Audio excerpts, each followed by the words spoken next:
When dedicated teacher Sarah Martinez stays after hours to help a struggling student, she has no idea how that single act of kindness will transform both their lives. 12 years later, that same student returns as a successful millionaire entrepreneur to acquire her financially troubled school district. But Marcus Williams hasn't forgotten the woman who changed his life, and he's prepared to repay her kindness in ways she never imagined.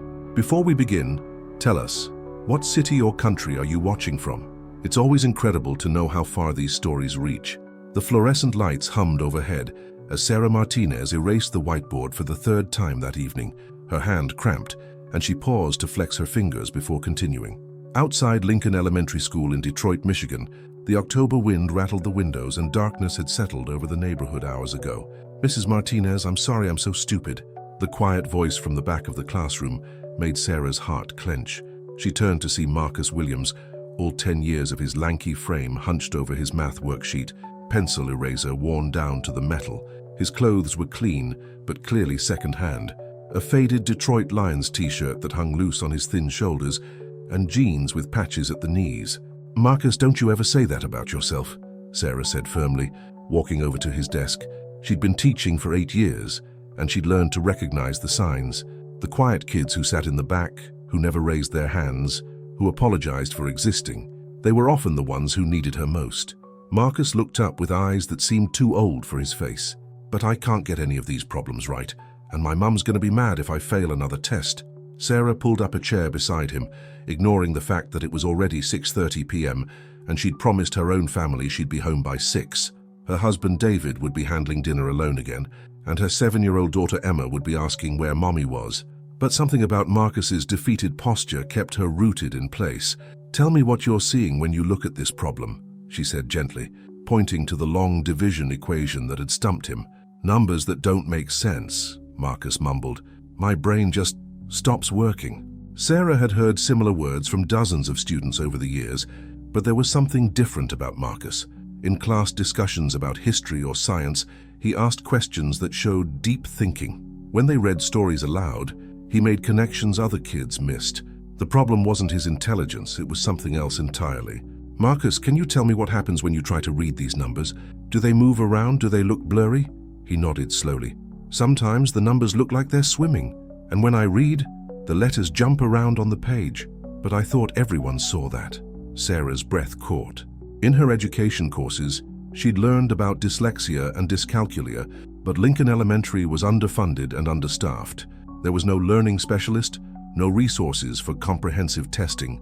Kids like Marcus often fell through the cracks, labeled as slow or difficult instead of getting the help they needed. "Marcus, I think you might have something called dyslexia. It's not about being stupid. Your brain just processes information differently. Some of the smartest people in the world have dyslexia." His eyes widened. "Really? Like who?" "Richard Branson, the billionaire businessman. Whoopi Goldberg, the actress. Tim Tebow, the football player.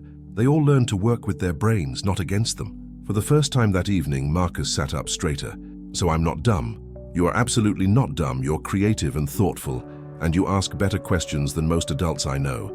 Sarah spent the next hour teaching Marcus techniques she'd researched on her own time, using colored overlays to reduce visual stress, breaking problems into smaller steps, and finding ways to connect abstract concepts to concrete examples. She watched his confidence grow with each small success. "Mrs. Martinez," Marcus said as they packed up his papers, "why are you staying so late to help me? Don't you have your own family?" The question hit Sarah unexpectedly hard. She did have her own family, and she'd been neglecting them more and more as she tried to help struggling students with limited resources. Her marriage was strained. Her daughter often went to bed without a good night story, and she survived on coffee and determination most days. "Because every kid deserves someone who believes in them," she said simply. "And I believe in you, Marcus Williams." As she walked him to the front door where his older sister waited in a beat-up Honda Civic, Sarah made a decision that would change both their lives. She would find a way to get Marcus the help he needed, even if she had to fight the school district herself. "Tomorrow after school?" Marcus asked hopefully. "Tomorrow after school," Sarah confirmed, even though she knew David would be angry and Emma would ask again why Mommy was never home for dinner. Watching the taillights disappear into the Detroit night, Sarah locked the school doors and headed to her own car. She didn't know that this This choice to stay late and see potential instead of problems would echo through the years in ways she could never imagine. As she drove through the familiar streets of her neighborhood, passing the closed factories and struggling businesses that told the story of Detroit's economic challenges, Sarah thought about all the Marcus Williamses in her classroom. Kids with hidden talents and undiagnosed learning differences, kids whose potential would be wasted if no one took the time to look deeper. She made a mental note to research dyslexia resources over the weekend to find strategies that could help not just Marcus, but other students facing similar challenges. It would mean more late nights, more time away from her own family, but some things were worth the sacrifice. Sarah Martinez had no idea that the skinny 10-year-old she just walked to the door would one day return to change her life forever. All she knew was that tomorrow she'd be back in that classroom, fighting for kids who needed someone to believe in them. The school district was struggling, resources were scarce, and dedicated teachers like Sarah were burning out at an alarming rate. But in that moment, with Marcus's grateful smile fresh in her memory, Sarah felt something she hadn't experienced in months: hope that she was making a difference, one student at a time. 3 months had passed since that first evening with Marcus, and Sarah Martinez was seeing changes she hadn't dared hope for. The skinny boy who once apologized for existing now raised his hand in class, asked questions without shame, and had even started helping other struggling students with their reading. But the transformation hadn't come without cost. "Sarah, we need to talk." David's voice carried an edge as she walked through the front door at 8:47 p.m. on a Tuesday night in January. Their Detroit suburb home felt cold, despite the heating bill they could barely afford on 2 teachers' salaries. Emma was already asleep, her homework spread across the kitchen table where David had helped her, while Sarah worked late again. The sight of her daughter's math worksheet, completed without her help, sent a pang of guilt through Sarah's chest. "I know I'm late again, but Marcus had a breakthrough today with—" "It's always Marcus," David interrupted, his frustration finally boiling over. "Marcus this, Marcus that. What about Emma? What about us? You missed her school play last week, Sarah. She asked me why Mommy doesn't come to her things anymore." Sarah sank into a chair, exhaustion weighing on her shoulders like a heavy coat. "I'm trying to save a kid's future, David. If I don't help him now, and what about saving our marriage, our daughter's childhood?" David's voice softened, but the hurt remained. "I support what you do. You know I do. But you're drowning yourself trying to fix a broken system." That night, Sarah lay awake staring at the ceiling, David's words echoing in her mind. Was she sacrificing too much? But every time she thought about giving up on Marcus, she remembered the light in his eyes when he finally understood a concept, the pride in his voice when he read a paragraph aloud without stumbling. The next morning brought unexpected validation. Principal Janet Morrison approached Sarah during her lunch break, holding a manila folder. "Sarah, I wanted to show you something," Janet said, her weathered face breaking into a rare smile. "Marcus Williams's latest test scores." Sarah opened the folder and gasped. Marcus had scored in the 85th percentile on his reading comprehension test, a jump of 40 points from September. His math scores had improved by 30 points. "How did you do it?" Janet asked. His previous teachers had him marked as learning disabled, possibly intellectually delayed. "Dr. Patricia Henley from the district office wants to meet with you. She's heard about the techniques you've been using." 2 weeks later, Sarah found herself in a downtown Detroit conference room facing Dr. Henley and 3 other district administrators. The meeting she'd expected to last 30 minutes stretched into 2 hours as she explained her approach to identifying and supporting students with learning differences. "Mrs. Martinez," Dr. Henley said, taking notes rapidly, "what you've accomplished with Marcus Williams is remarkable, but we understand you've been working with several other students using similar methods." Sarah nodded. 12 students total.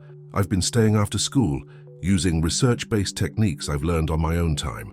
Color overlays, multi-sensory learning approaches, breaking complex tasks into manageable steps, without any additional compensation or official support. The kids needed help. I couldn't just let them fail." Dr. Henley exchanged glances with her colleagues. "We'd like to offer you a position as learning support specialist for the district. It would mean developing programs for students like Marcus, training other teachers, and creating a systematic approach to identifying learning differences early." Sarah's heart raced. It was everything she'd dreamed of, a chance to help not just one Marcus but hundreds of kids across the district. But the salary was barely more than her teaching position, and the demands would be even greater. "I need to think about it," she said finally. That evening, she shared the news with David over a late dinner. Emma had fallen asleep on the couch, waiting for story time again. "It's what you've always wanted," David said quietly. "But Sarah, we can't keep living like this. Emma needs her mother. I need my wife. What if this position leads to real change? What if I can create a system that helps kids like Marcus before they fall behind?" David reached across the table and took her hand. "And what if you burn out completely trying to save everyone? What if we lose our family in the process?" The decision weighed on Sarah for days. She watched Emma at breakfast, noticed how her daughter had stopped asking when Mommy would be home for dinner. She saw the resignation in David's eyes when she mentioned another late meeting. But she also saw Marcus in her classroom, confidently reading aloud to his group, his transformations serving as proof that early intervention could change everything. The answer came during a parent-teacher conference with Marcus's mother, Rosa Williams. The young woman, who worked 2 jobs to support her 3 children, sat across from Sarah with tears in her eyes. "Mrs. Martinez, I don't know how to thank you," Rosa said. "Marcus comes home excited about school now. He helps his little sister with her homework. Yesterday he told me he wants to go to college someday. College. 3 months ago he was talking about dropping out as soon as he could. He's a brilliant kid, Mrs. Williams. He just needed someone to recognize it. You saved my son's future. In this neighborhood, in this economy, you gave him hope that there's something better waiting for him." That night, Sarah made her decision. She would take the district position, but she would also set boundaries. She would save the Marcus Williamses of Detroit, but she wouldn't lose her own family in the process. As she tucked Emma into bed for the first time in weeks, her daughter looked up at her with sleepy eyes. "Mommy, are you helping kids who need extra love?" "Yes, baby, but you know what? You need Mommy's love too, and that's just as important." Neither Sarah nor Marcus could have imagined that 12 years later, their paths would cross again in the most unexpected way, when the boy she'd saved would return as the man who would save her entire school district. If this story is touching you in some way, comment below and tell us where you're watching from. Every place has its own struggles, and sometimes it's amazing to see how we all connect through such human stories. 12 years later, Sarah Martinez stood in the same classroom where she'd first helped Marcus Williams, but everything else had changed. At 42, gray streaks now threaded through her dark hair, and the lines around her eyes spoke of countless late nights spent advocating for students. The fluorescent lights still hummed overhead, but they now illuminated a room with outdated textbooks, broken desks, and a leaking ceiling that maintenance had temporarily patched 3 years ago. The Detroit Public Schools Community District was in crisis. Budget cuts had eliminated art programs, reduced library hours, and increased class sizes to unmanageable levels. Sarah's position as learning support specialist had been eliminated 2 years earlier, forcing her back into the classroom full-time. She now taught 34 students in a room designed for 20, with resources she often purchased with her own money. "Mrs. Martinez, my computer crashed again," called out Jasmine, a bright 8th grader whose potential reminded Sarah painfully of Marcus. The donated computers were from 2018, running slowly and frequently failing. "Just restart it, honey. I'll come help in a minute," Sarah replied, suppressing her frustration. She'd written 17 grant applications in the past year, each one rejected due to funding priorities elsewhere. Her phone buzzed with a text from David. "Emma's science fair is tonight at 7. Please don't be late this time." Guilt twisted in Sarah's stomach. Emma was now 19, a sophomore at Wayne State University studying engineering. Despite Sarah's career demands, she'd managed to maintain her family relationships better than in those early years, but the cost had been constant. Emma had learned to be independent perhaps too early, and David had shouldered more than his share of parenting duties. The afternoon brought devastating news. Principal Morrison, now nearing retirement, called an emergency staff meeting. "I'll get straight to the point," Janet said, her voice heavy. "The district is closing Lincoln Elementary at the end of this school year. Declining enrollment, budget constraints, and the building's structural issues have made it financially unsustainable." The room erupted in shocked voices. Sarah felt the floor drop beneath her feet. Lincoln wasn't just her workplace, it was where she'd discovered her calling, where she'd saved kids like Marcus, where 3 generations of Detroit families had learned to read and dream. "What about our students?" Sarah asked, her voice cutting through the chaos. "They'll be redistricted to Jefferson Elementary, which is already overcrowded. Some support programs will be eliminated entirely." Sarah thought of Marcus, now presumably somewhere in the world living his life. She wondered if he ever thought about the rundown school where a teacher had once believed in him. Would he care that it was closing? Would any of her former students? That evening, she sat in Emma's childhood bedroom, now converted to a home office, staring at her laptop screen. Her resignation letter was half written. At 55, David could retire from his teaching position. They could move somewhere with a lower cost of living, maybe find peace away from the constant battle against an underfunded system. "Mom?" Emma's voice came from the doorway.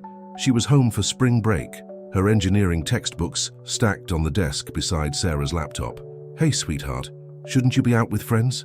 Emma sat on the bed they'd shared for story time all those years ago. "Dad told me about Lincoln closing. I know how much that place means to you." Meant, past tense apparently.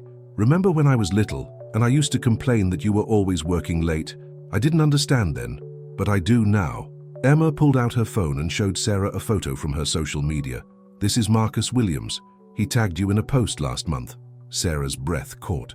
The photo showed a confident man in his early 20s, standing in front of a gleaming office building. His smile was the same, but everything else had transformed. Gone was the skinny, defeated boy she remembered. This Marcus wore a tailored suit and exuded the quiet confidence of someone who had conquered his fears. "Marcus Williams, CEO of Learning Forward Technologies," Emma read aloud. "Net worth estimated at $47 million. His company develops adaptive learning software for students with learning differences.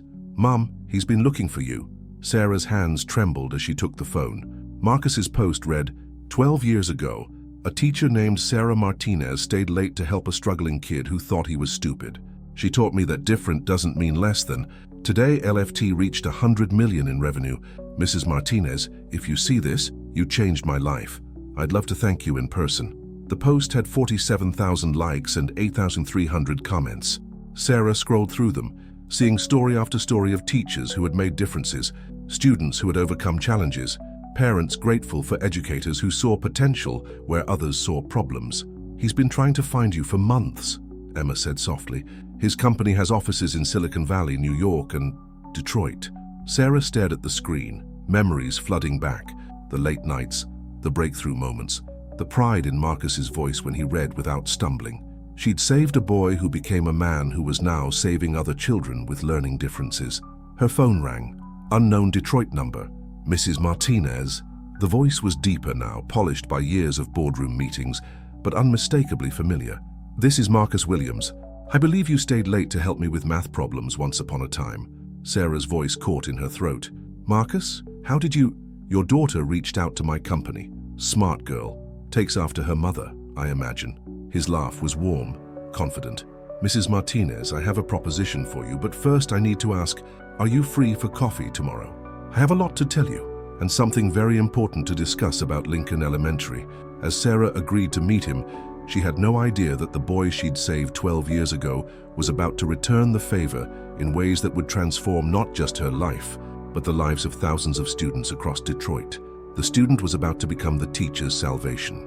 The next morning, Sarah found herself sitting in a downtown Detroit coffee shop she'd never been able to afford, nervously smoothing her best blouse, the same one she'd worn to parent-teacher conferences for the past 3 years. Through the floor-to-ceiling windows, she could see the Renaissance Center gleaming in the distance, a symbol of Detroit's ongoing revitalization that somehow hadn't reached Lincoln Elementary. "Mrs. Martinez." She turned to see Marcus Williams approaching, and her breath caught. The transformation was even more striking in person.